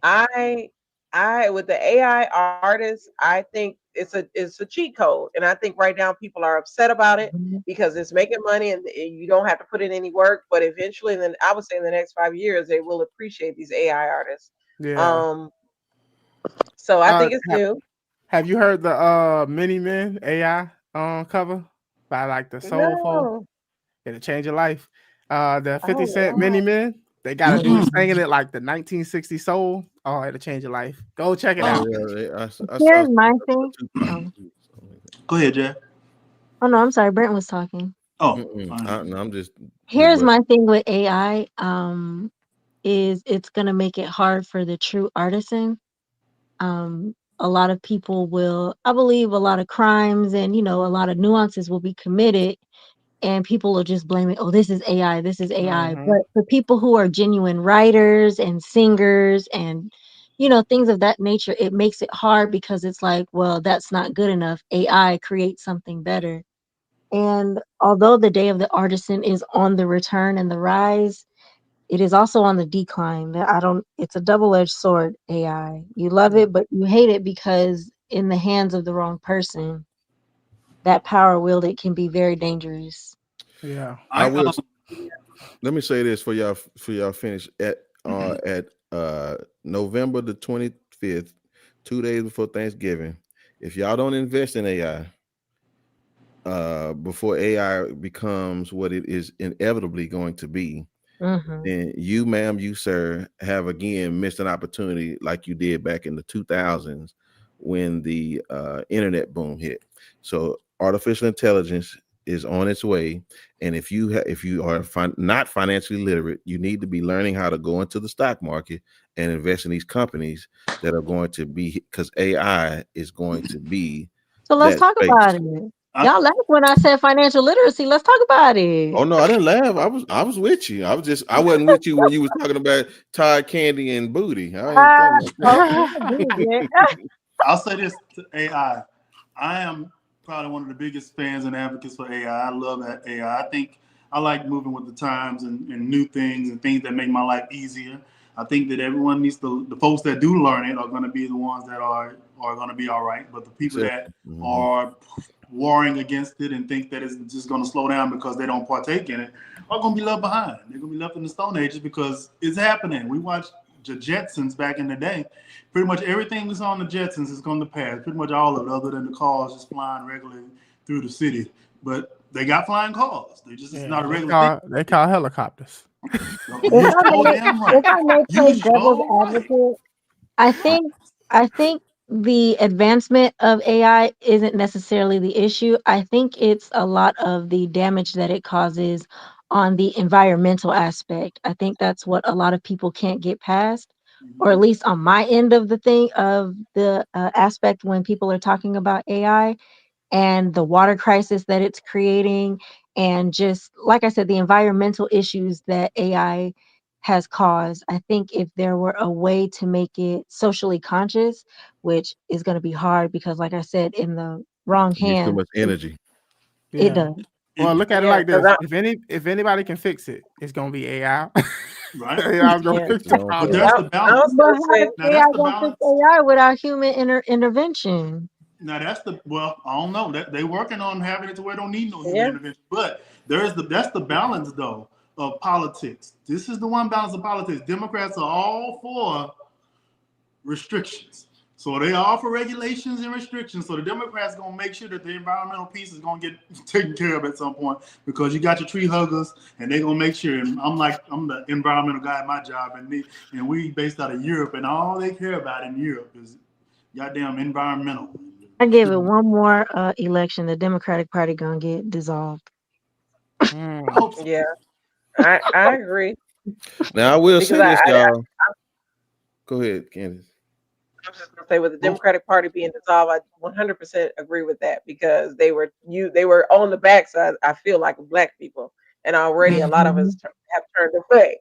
As for mhm. AI, I wanted to say this: I like AI. I like Chat GTP. Me and Lamar are big Yeah. fans of that. My Chat GTP calls me CC. So I go to it for a lot of things. Y'all know I had my YouTube channel like you, Javier. I had stopped doing content. My AI has come up with a whole plan of how to bring my channel back and make it work for me. So Yeah, that's what's up. I'm tempted to, yeah, I'm tempted Yeah. to utilize that. As for it advancing, I am scared though of how it will advance and what it Yeah. will do. Like I robot, Mhm. like anything. So Because it's gonna be AI's channel in no Mm-hmm. time. Right. Well, Now I well, will say, yeah. Go ahead. let me just Go ahead. say this, and I'll let y'all have it. Now y'all president did sign an executive order a day or two ago about it's called the Genesis mission, Hmm. which is allowing AI or Google to uh, what is it called? Uh, to boost scientific discovery. Uh, and if y'all don't know what scientific discovery is, it's him trying to partner with AI to help the government solve engineering, energy, and national security problems, including streamlining the nation's electric grid, according to White House officials who spoke to reporters. So if y'all didn't see that movie on Netflix, the last, what's that movie called? When everything started just jacking up, man. We're giving this thing too much power, With man. And Julia Roberts and yeah, yeah, that I know movie what on you're talking Netflix. about. Yeah, man. Last So Days again, on Earth or something like that. that Oh, I one. thought you were talking about Transcendence. Okay. No, No, Last when Day on the Earth. Tesla started crashing and Yeah. Yeah, oh, Mahershala yeah, Ali and Julia Roberts. that's who Yeah. it is. yes. Yes. Yeah. Yeah. So y'all just again, they're making moves, man, and y'all just don't want to be behind because y'all gonna be looking like Demolition Man. Yeah. So I know, Jazz, you asked about like financial literacy. I'm just saying that there are many different ways to invest in AI. Yeah. Mhm. There's the infrastructure side of it. There's application side of it, automation side of it. There are companies propping up for chips. They're trying all different things. These big warehouses that they're creating, they host all of these transistors and all of this stuff. Like there are so many different companies propping up trying to get in on this AI thing. So there are winners and losers, like always. Yeah. 70% of stocks right now are tied to AI in some shape, form, or Mhm. fashion. Mhm.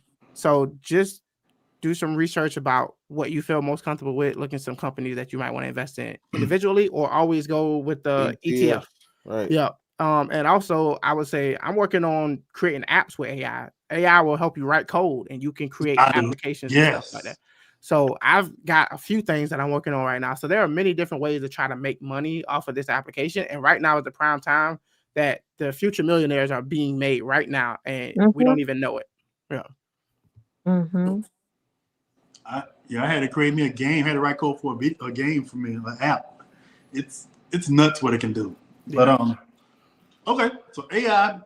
Let's end this thing on some church talk. 5 minutes on church. There's been a few instances where there's been some I got $100. Say we won't make it no 5 minutes. things in I'm the $100. about to say, tabloids about what direction we going with church now? Marvin $100. Sapp. I mean Marvin Winans. He was in the news for chastising a lady because he said to bring a certain amount of money up to the, $2,000. and she brought a little less. I guess my question out of that is, should preachers be so hard as it relates to how much people bring? Shouldn't they just let folks bring what they want to damn bring From to church? I think, where's my mic? With that, when I looked at it, it was the context. So allegedly, he was chastising her because she was in the wrong line. And she was supposed to be in a line for whatever amount. She was in the line for $2,000 or something versus whatever line she should have been in. So Why with is there me a separate being line? Right. with me being a PK by proxy, my grandfather's a pastor. I believe with church there's everything should be done in decency and order. Should he have chastised her in that moment? No, I don't agree No. with that. I agree with what he was saying, but I just think it was taken too far. And then now with technology and things, because stuff like that has been happening for years in the black church, especially. And it's So the hard. fact that It does. people have access to cameras now and can video it, I think these preachers need to be more careful with what they're saying in the pulpit. I'll say that. I think church is too much of a business now. A lot of them are not community based as they should have been, as they've always been for the most part. And like you were, first of all, you can give online. Why do you have to make a line in the church Right. when this is not a damn soup kitchen? Why do you have to make a line for the 1,000, the 1,200, the 1,500, and the 2,000s? Like, sir, you Shame. gonna get this $5 because that's all I got, okay? This- And don't you dare charge me no damn no usage fees on your app this- because you feel like just help the church out and give us a tip. A tip? How about you That's add more nuts. spaces to the parking lot? How about that? mm. How about you provide bottles of water? How about for those mothers and those widows and those orphans, how about you actually provide services for those people that are in your church and not turn them away? You heard about that lady who called, it was fake. She was calling Oh asking for yeah, formula for I her heard church about it. for her child. Yeah. Like churches are not churches, places of refuge anymore. Churches are businesses now. So you either gonna feed into and fund the business or you gonna shut the hell up and get out. Who could have saw this coming? Brent, Right? Brent, Brent, I know Right? you can chime in, but I want to As play a early quick video. Christianity. I want to play a quick video before you chime in, Brent, because I feel like you should comment at the bit. I will play a video, and I want you to explain it, Brent, because I'm confused about it. Okay, and Brent said we already at that 5 minute limit. hello. I want my $100. Oh wow. That's a wow. Man, What eating the good. hell? Stay out of fussing and arguing. Be peacemakers. My children supposed to be peacemakers. If there is a difference of opinion, go to someone that is in authority and work it out. But no arguing and fussing, because that's evil. That's confusion. God said, I'm not the God of confusion. I'm the God of peace. Is that all right? If you can't be peaceable, stay home. I can't use no hell raiser. Not for God's work. That's what I'm about, the Lord's work. You want to work your stuff, you have to go somewhere else outside of here. But that barely rules in here. I got the last word, and I mean the last one. You still love me, don't you? Because I'm a good father. I love my children. I take care of my children. I put myself on the line for my children. When God would destroy, I go begging, Lord, please. Okay, so Wow. Brent, You for cutting that. That's the biggest boss that I've seen thus I far. mean, they calling I was, him daddy. I Men was in the blinded audience by the calling him fupa. daddy. Sweet Daddy Bailey, that's a representative of the United House of Prayer. Sweet Daddy is how they refer to their presiding bishop within that religion. Sweet He's daddy. supposed You know to what be you their said? Sweet daddy. Sweet Daddy, and sweet deals with the Bible and the sweet smell and essence. It's in the Bible, but Daddy is their Mm, spiritual father. So that is mm, how they refer to their bishops. I don't follow that religion. I believe it's a Pentecostal or apostolic religion. Very controversial. mm. But yeah, that's. I just wanted to He give some he clarity and he's context to that. Brent, he's sitting up there sinning because gluttony is a sin. Is it not? This fool Yes, is someone. it is.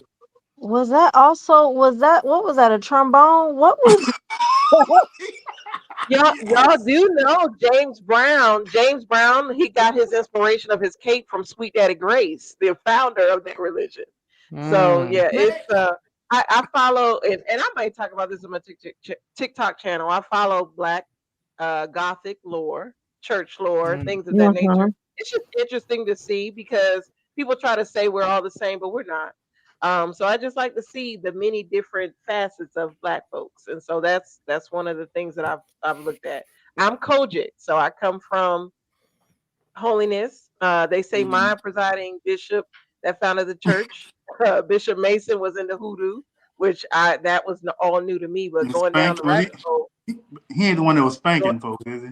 No, he was not spanking people. That's another facet. But the founder of Church of God in Christ was Bishop Mason, and so they claimed he was into hoodoo. I don't believe it, but they say that there's signs. But I'm gonna let Brenton talk. Ain't no need. I'm starting at 5 minutes and 36 seconds. Milton said ain't nothing holy about what he about to say. Oh no! Listen, no. This not a conversation people really want to have, because again, we're not in Kansas anymore, and so I'll just say this: if you do have a religious belief, I suggest you go read the Book of Judges. Javier made the statement about how this is not our first time seeing Donald Trump. This is not our first time seeing this type of behavior in religious sects. Not sectors. I'm sorry, not sex. But what I will say to this is, because we don't have. No, I'm not even gonna go there. I would. Everybody gonna have to stand on their own 2 feet. Like, it's impossible. Again, what you're seeing there in that church is no different what you see from Donald Trump and his followers. They're just loyalists to a fault for no reason. That man can't do anything wrong, even if he lost weight. Okay, he'll be sweet little daddy, whatever. So it doesn't matter. Again, the results are going to come from the fact that these people don't have the power that they say they have. Okay, and when these people can't help them the way they think that they, or where they portraying here. Okay, and I'll say this about the money, and again, I'll shut up about it because we really don't want to have this conversation. We're gonna have a whole episode about this. That's fine, but if God is the provider, why are they always struggling trying to get it from the people? That's the question. If God is the provider, if He's doing all the providing, why are y'all always shaking down your parishioners? Right. I don't understand it. Then God's not providing. Y'all are hustling the people. So again, y'all can't have it both. He can't be the one to give you the vision, but He give us the money to give to y'all. Okay, I'm just saying. I want to get Javier's take on it, because aren't you an atheist, Javier? Yes, absolutely. This is all just entertainment. Look, I've been in a situation like that. Like the last church I went to, there was very cult. Like the women had to dress a certain way. They couldn't drive right in the front of the car. Like it was very culty like, right?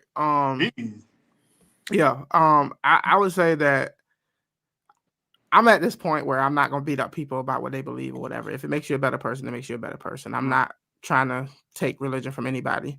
I just think that it's no surprise to me that usually when people get positions of power, they abuse that power. But also I'm very wary of the fact that Jesus would have been seen the same way in his time that we're looking at this guy right now. And the reason I say that is because Jesus was everything that those people thought he shouldn't be. Like they were looking at Jesus like, who is this guy? Like he's doing all of this weird stuff that we don't do. He's saying things that we shouldn't be saying. Like the people at that time could have no concept that Jesus was who he said he was, because he was just foreign to what they believed. So I'm very wary of like saying who's right, who's wrong, who's chosen. I'm just like letting it all play out. And hopefully, if your heart's in the right place, let's just hope it all works out in the end. That's kind of how I feel. But yeah. I was gonna say, you sound like most people today, because a lot of I've been hearing with Black folks, they feel like, why do they have to go through Jesus to get to God? That we'll have to do a whole show on this. But there was a sit down with Kirk Franklin and some other influential African American men recently, and one of them, the young guy, I forgot his name. And Jazz, you might know who I'm talking about. But he does not feel like he needs to go through Jesus to get to God. And he gave his whole explanation as to why. And other men in that meeting were saying, well, you need to read your Bible and different things. So, yeah. Well, I'll say this. Yeah. I'll say this as somebody who, like, I was a radical Christian when I was a Christian. Like, I mean, I killed somebody over my beliefs, and I was wrong at the time. But coming from that mindset, I do believe that if you're gonna be a Christian or if you're gonna believe in God, I think that going through Jesus is probably the best ideal, because if you look at the way Jesus lived and what he represented it versus the Old Testament God, I'd follow Jesus any day. And I like the example that Jesus set versus the warlike God from the Old Testament. That, so if Jesus came and was like, hey, we doing this a little different, this is the way now, I'd much rather people take that interpretation than than the tribal God from the Old Testament. I really do believe that if you had to choose between the Old Testament God versus Jesus, go with Jesus every time. Okay, Brenton. No,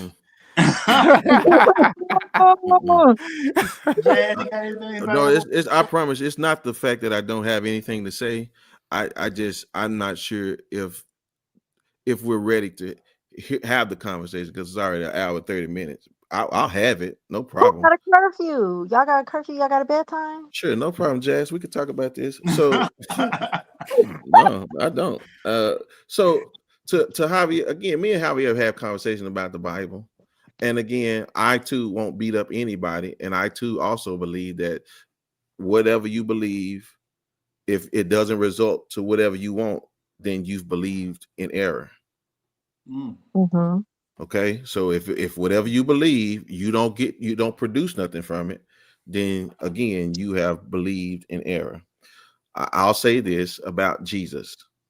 So if Jesus is the way to get to God, it's only because when we were with God without Jesus, we messed it up in the garden.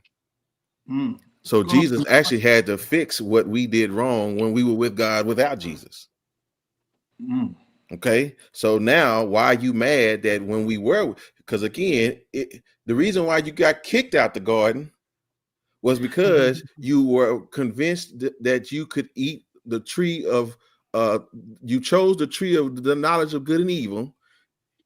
You were influenced to take that bite. God kicked you out because had he not kicked you out, he could not have redeemed you. Here's why. Because what was the other tree that was in that garden? The tree of life. So had you then been convinced now to eat of the tree of life, you could not have experienced death, which would then have put you back with right fellowship with the Father. I know it's so much more to talk about that, because God was being the God that Javier refers to as the God of war was actually being very kind to us, because he kicked them out the garden was the opportunity for them to now have redemption, because redemption only comes through death. So again, had they then eaten of that other tree, they would have been immortal, thus not being able to be redeemed. That's a whole conversation. Brent, I got a quick question though, right? You know me and you now. Come on. Yeah, is God all knowing? 100%. So he knows the past, the present, and the future. That's right, and he also knows he will not overstep the boundaries that he set, which was giving man free will. But he still knows what you're going to do with the free will, right? He did. That's why he kicked him out the garden. Okay, now can you be anything that God didn't make you? Okay, so then when you say did he make us, he didn't make us commit sin. No, I'm not saying nothing about the choices you make. I'm saying that God, if God wanted to make a human being, he's not going to accidentally make a monkey. He's going to make a human being, right? Right. Well, he made one and he allowed us to procreate after that. Yeah, we're not even going to get into the fact that Adam and Eve had 2 sons and how that even came to create more people. But incest. There were other people in the Bible. Yeah, well, the Bible doesn't say he created multiple people. He just said he created Adam and Eve. Adam and Eve had 2 sons, and then it doesn't say anything about him creating other people.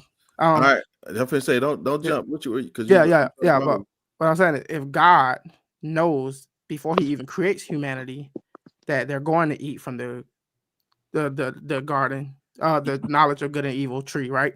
He knows this ahead of time.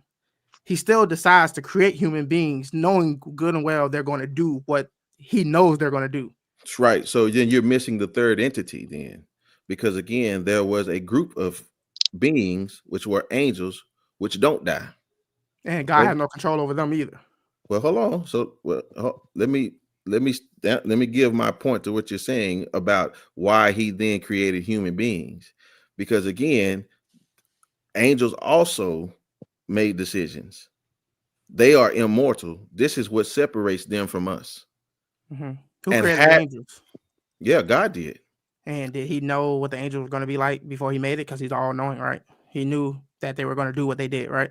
100%. So God is the originator of all this. He knows the plan before the plan is implemented, right? He knows exactly how it's going to play out. And he still decides that this is the way I'm going to allow it to play out. Because I'm going to say, let there be light. I'm going to start the ball rolling. He knows how the ball is going to roll down the hill. He still decides that it's going to cause all of this mayhem, but he still decides he could just say, I'm not going to make it this way, or I'm going to make it a different way. But he decides, I'm going to roll it this way, knowing exactly what comes after. Ultimately, he's responsible, right? I don't have a problem with that. Okay. So how is it anybody's fault for being exactly like if you roll a snowball down a hill, the snowball is not in control of what happens once you let it go out your hand because it's designed a certain way. Okay. So to all of this conversation that you're making, let me ask you this question then. What then would you say was the purpose of the all-knowing God allowing all these things to happen? Then what was his point in your opinion? What was his point then? I can't imagine he has a point. He's all-knowing. God could have had the same experience without creating any of us because he can just think it and it already exists in his head. God is all powerful. He doesn't need to make the thing happen to experience the thing happening, if that makes sense. Right. So then there has to be a purpose behind his thought process. So I'm asking you, what do you believe that was? Narcissism. Okay. I don't agree with that. I believe that his purpose was to give each man, each woman an opportunity to love him on their own terms. To love them because they choose to, not because he would make them. So he was still doing it for us, even though we didn't exist for us to have a will or a desire for that in the first place. So again, so my position is you're leaving out the third entity. So you have God the Father, Son, and the Spirit, that being an entity. Then you have the angelic beings, that's an entity. And then you have the human race, that's the third entity. All of those three entities play a part in where we are today and throughout history. And again, that's a conversation that we can have. But that's where my perspective comes from. Mm-hmm. But all of these other things are mute because God is ultimately in control of all of those things. None of those things exist independent of God deciding this is what I want, right? No. So what you're saying is his all-knowingness does not mean that he then gives directive to man. That's still free will. Yeah. I'm not saying God is making anybody do anything. I'm just saying he knew it was going to end this way and he still decided to let it happen, right? Yeah, but he still decided to create it. The ending is so again, I'll give you an example. Let's say you got a loaded gun, right? Lamar, you got a loaded gun. You got kids running around the house. You know the power of the gun. You got the gun loaded. You know if you pull the trigger, a bullet gonna come out. And you decide, I know if I put this gun down on this table, it's a high possibility that my kid might pick this gun up and shoot himself. Who's responsible if you put the gun down and the kid shoots himself? Are you more responsible or the kid more responsible for shooting himself? So you know better. But the analogy is very limited because you're talking about someone who does not have the wherewithal to know right from wrong. But that's not the truth about human beings. But they don't have the knowledge of good and evil. So how can you know right from wrong if you don't have the knowledge of good and evil? No, we do. Then what's the problem with eating of the tree of knowledge of good and evil if you already have the knowledge of good and evil? Because the motive was because they wanted to be like God. That was the motive. Yeah, but without the knowledge of good and evil, you don't know you're doing evil. But right? then you're missing the point about him allowing free will.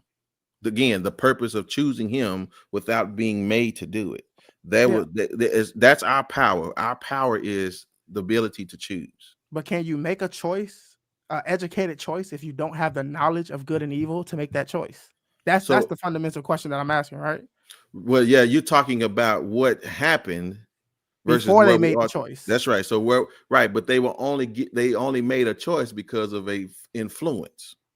Okay, so without the knowledge of good and evil, there was no evil in the world, right? Sin entered Well, from what I understand, the was, Bible, they said sin entered the world when they ate of the knowledge of good and evil. well, Lucifer was evil. Okay, well, the Bible contradicts itself in a lot of ways, but basically, if you don't know right from wrong because you haven't eaten of the knowledge, you don't have the knowledge of good and evil, so you don't even know good from evil. So right, so to your point, what you're saying is that they didn't know right from wrong before they ate of the tree. That's the true. only way to gain the knowledge is to eat of the tree. That's But where the knowledge came from. here's the problem. They were already told, don't eat of the tree. So again, the propensity was there for them to do wrong, but they don't know it's wrong. Yes, I can tell you something, but that doesn't mean you understand that it's wrong if I go against it. Javier, you have to know that it's wrong, right? But to your point, the gun, because that's why I say it's very limited. Because if we add more detail to your point, if I lay the gun on the table and I tell my child, don't pick up this gun, then you know right from wrong. Yeah, but if your child picks up the gun and shoots himself, you going to jail. You know why you going to jail? Because you should have known better, not because your child should have known better. Because you ultimately, being the adult in the room, should know not to leave a loaded gun in the hands of your child who doesn't know right from wrong at that age. And again, as I stated, you're talking about a child versus adults. Well, Adam and Eve were brand new to the world. I mean, you can basically say they were children. Again, compared to God. I see you amending your story here. So I'm just telling you, basically, where you're telling me a 3-year-old child, I'm not comparing that child to Adam and Eve as far as their intellect. I won't do that. Okay, all right. So, because compared to God, God is way more intelligent than us, than we are towards our children, right? But we had enough sense of but Adam and Eve, again, is not a 3-year-old child. And if somebody tells us don't do something, I'm not going, unless I'm retarded. Excuse me if I offended somebody. If I'm disabled mentally, then I know I should not pick up the gun. Why? Because my father told me not to. So again, that's what I'm getting at. I got one quick question. We can wrap this up. Listen, I was asked to stay because I ain't got no curfews. I ain't got no problem. Why was the tree of knowledge of good and evil in the garden to begin with? What purpose did it serve being there? Right. A good question. And I won't answer it in absolute. I'll answer it from my perspective. It was for obedience. The choice. Even though God already knew what choice they were going to make. Again, that would take me to have to give my analogy or my perspective about the 3 entities. Yeah. But you ever heard of entrapment? I've heard of everything you're going to tell me about. Mm-hmm. All right. So entrapment basically is like you basically set somebody up. You put all the pieces together to where you knew that given the temptation, the person was going to make the wrong decision. So ultimately, if you entrap somebody, they're not at fault because you set a scenario up in a situation where they were going to fail.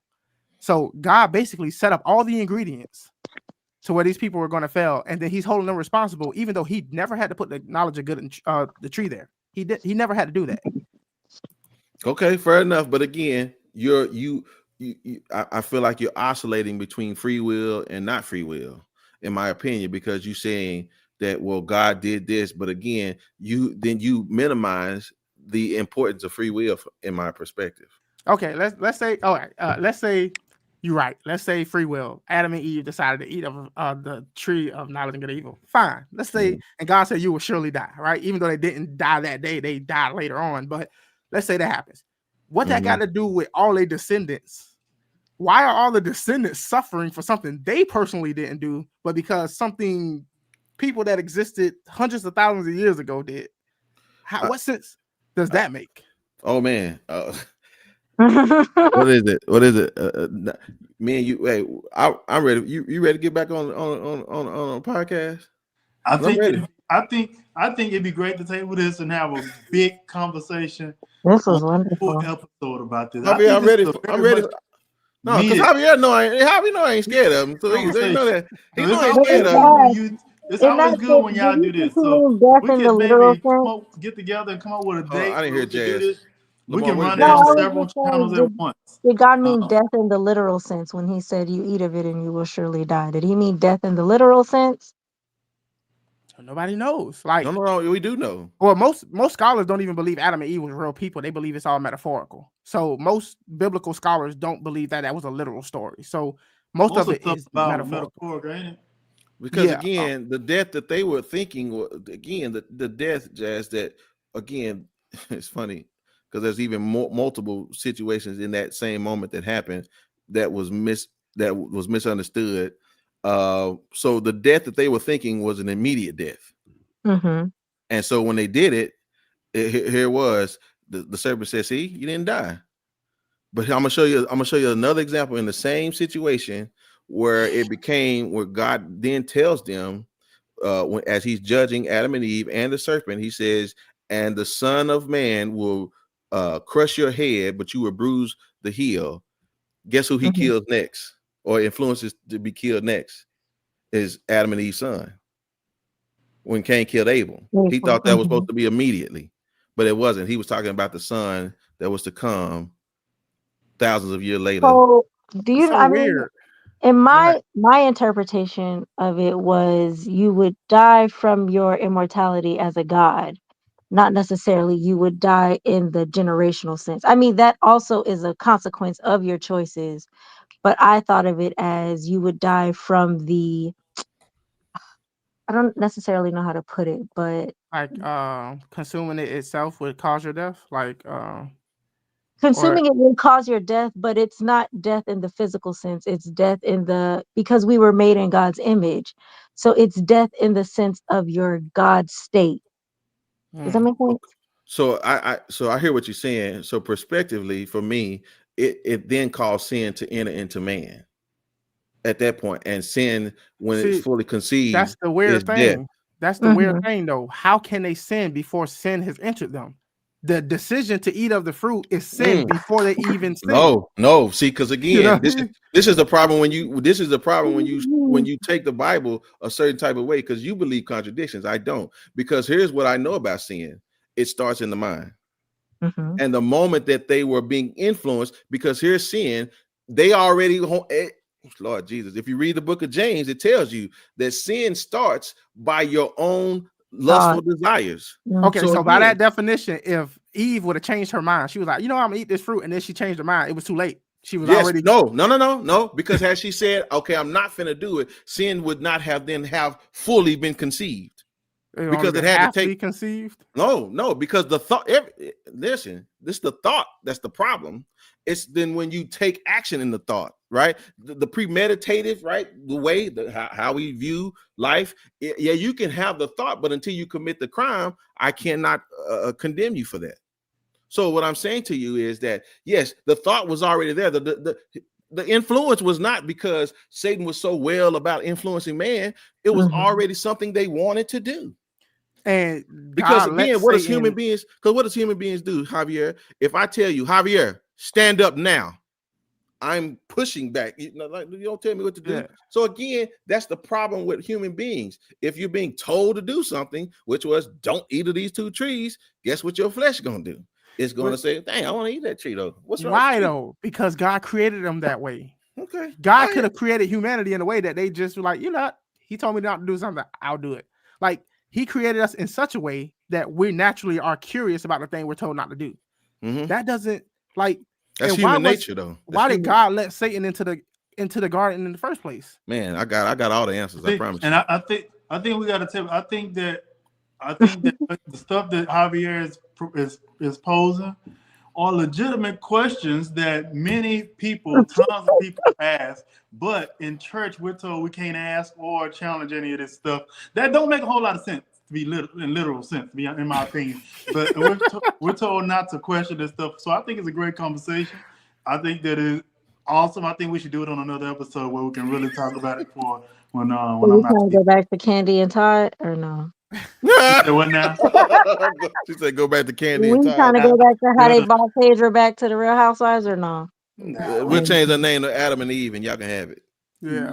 I think too, if y'all free next Tuesday, we can broadcast this on my channel, TFG Tonight, Candy Shop if you want to, and Javier if you want to do it all at the same time. They let you do that now. That'd be great. Y'all seem bored with our conversation. No, I ain't bored with. I think it'll be. I wish we would have had it at the top of the hour. I think I wish we would have started with it. We can. Instead of Would have been politics. great. Huh? Instead I of think there's room politics. for everything. Yeah, instead of politics. I everything. think we start with. I think we just have an episode about just this. I think it'd be great because I like this conversation. Because I'll be honest with you. You know, my perspective is very more is closer to Javier's than it is to Brendan when it comes to this stuff. And I hadn't even gotten into mine yet, but I'd love to discuss it. I just ain't gonna do it tonight because I'm tired. Yeah. Okay, Paul. It was a pleasure speaking with all of y'all. Thank Always y'all. love you, brother. I mean, I love absolutely. all y'all. And Jazz, it's the only love you time I too. come Have on a good day. camera. So Oh, y'all love me? You love me? That's, I don't know if that's a little dynamite there, but I don't know. But all right.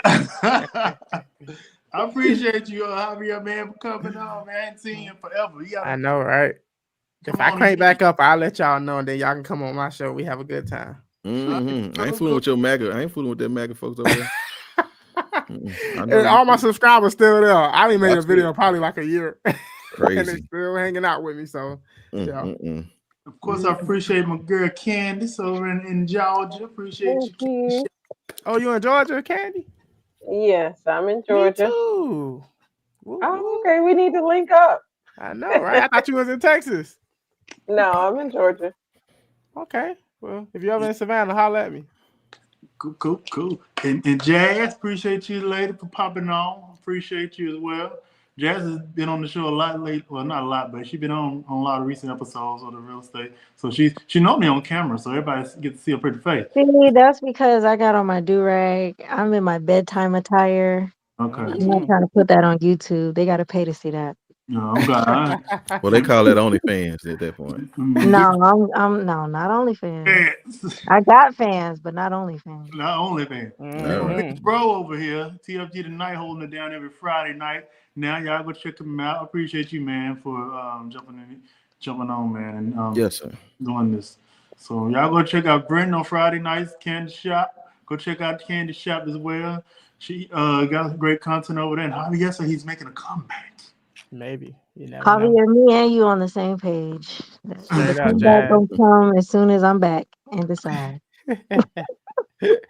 Dude, yeah, Jazz got a page too, so Jazz y'all gonna see some Jazz content as well. We're gonna promote it over here too. So yes, sir. Subscribe. Appreciate y'all. You have a page.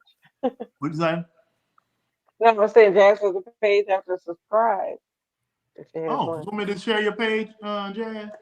Yeah, sure. Lamar helped me with the I don't even know what it's called. What y'all young folks call it? What's it called? The banner. Yeah. Right. You call us young folks. I just make the clothes, y'all. I just teach the kids. All this internet stuff is exhausting to me, if I'm being honest.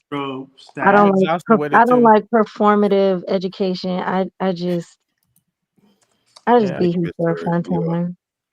What she say, Brittany? She said we on vacation till next year. Yes. Oh, y'all are? We do the finale next month on the 19th, and then we'll be back after Martin Luther King. Hey, do y'all want to do a New Year's thing like we used to do? Javier, would you do it, Candace? Brent, y'all want to do like a multi-channel New Year's situation? Oh, yeah, they do let y'all do that type of stuff now, ain't it? Let y'all. You did it last time we did it. Go ahead. Having all them crazy white boys on there with their shotguns. Oh, that was so funny, y'all. Let's hear niggas. I think I had like 40 people come through on there. And then after Javier was done, everybody left. I said, yeah, sure did. You go last this time, then. Yeah, that's what we're gonna do this time. You going last? Yeah, y'all gotta wait. Yeah, I'm gonna see if I can reach out to some other people. Hannah and Kennard popped in a while ago. Maybe Kennard and some others. See if we can get some other folks. What's the gentleman on your show, Brenton? Kendrick and Lee. Lee. We gotta get Lee. Yeah, Adam boys doing, man. I ain't seen him in a minute. Lee was my old coworker here in Atlanta. Well, anyway, I ain't gonna say I'm finna say yes, ma'am. Yeah, I was just in Houston, Texas a few weeks ago. I still like Dallas better, but Houston was good. Ew, really? Yeah, I love Dallas. I don't know the food. Everything in Dallas was good. All the food was good. Where are you from? I'm from Georgia, Savannah. Georgia. Oh, okay. Yeah. Country boy. That's Some why. sort. Yeah, that's why. Okay. Yeah. Well, y'all have a good night. I'm gonna play my AI music intro again. I got the three. I got the three, baby. I got the three. Y'all have a good night. Hold on, let's see. It's an intro. Right. It's a working. We need AI to start the AI video. Let me just say this. Shout out to my cousin. Shout out to my cousin Kendrick. I didn't mention him as well. So Kendrick is my actual blood cousin as well on TFG tonight. So make sure you check him out. He has a sports channel, right? That's right. Lamar. Kendrick the Hustle and TFG. Yeah, so check him out as well. I didn't forget you, Kenny. Right on. Yo, we gotta get Kenny. I ain't talked to Kenny on here in a minute. So yeah, for sure. So y'all, thank y'all again. Y'all have a good night. Here we go. It's Tuesday night perspectives. I got my perspective. Lamar has his perspective. Yeah, it's how their perspective. This ain't the real estate. I'm a creator. Hit like and subscribe. The show is about to start. Let us know in comments where we're watching from.